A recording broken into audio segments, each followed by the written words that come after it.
the idea generation process. In The Art of Thought from 1926, Graham Wallas, an English political science and psychologist, outlined a four-stage model for idea generation that many creatives still employ: preparation, incubation, illumination, and verification. In 1940, James Webb Young, a renowned copywriter at J. Walter Thompson, wrote a now classic book, A Technique for Producing Ideas, in which he explains his process for producing advertising ideas based on Wallace's model. Here's how we can use Wallace's model. Step 1 is preparation. First, examine materials and look for insights and connections. Software can aid in organizing the materials you've gathered and allowing you to save queries and views, sort and select topics for modification, and more. A social bookmarking site such as Pinterest or Behance are great tools for designers to save, organize, and discover links on the web. Such sites can keep track of any source material and commentary you find online, and keep a file of any idea or insight. When preparing, remember to ask these 6 essential questions. Research informs your thinking. It can help you discover an insight that leads to a solid idea. Be aware of any surprising or enlightening bit that points to a solution you hadn't anticipated. To think critically when generating ideas, you must structure a rationale. Be able to analyze, synthesize, and evaluate information, make inferences and assumptions, and then be able to draw conclusions that you support. Step 2 is incubation.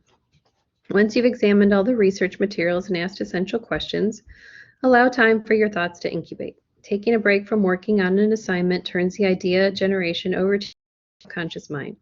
Even when disengaged from an idea generation, the brain is highly active, and by allowing an incubation period, your subconscious may do the job for you.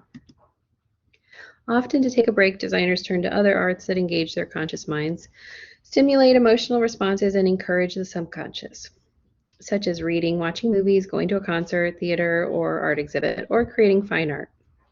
Some designers prefer semi-conscious behaviors like doodling or folding paper into shapes as a kind of constructive self-entertainment. Psychologists say such activities might be especially productive if the mind is turning over a problem. Step 3 is illumination and idea generation. During this stage, you actually generate a viable idea, guiding concept that determines the art direction, design, copy, and media channel.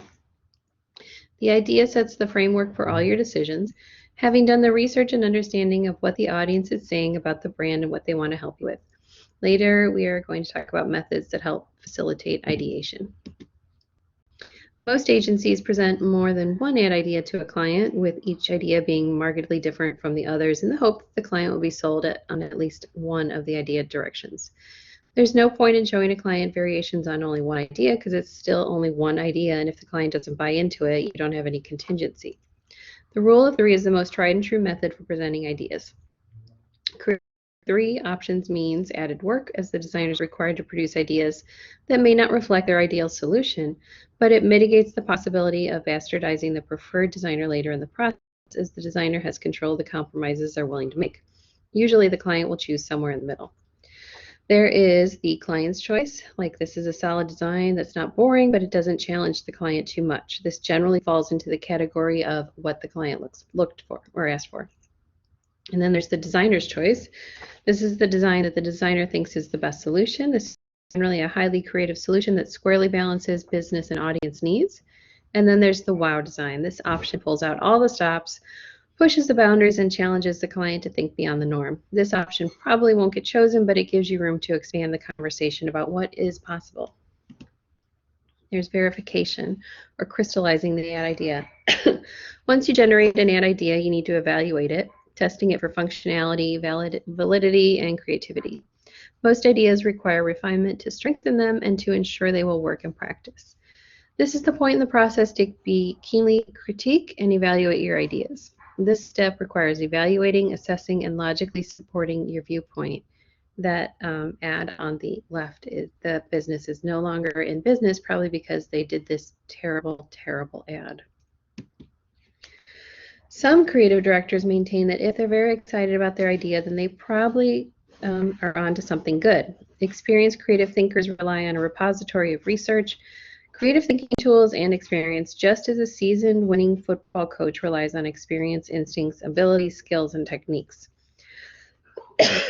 First thoughts should be worked and reworked, leading to more mature thoughts.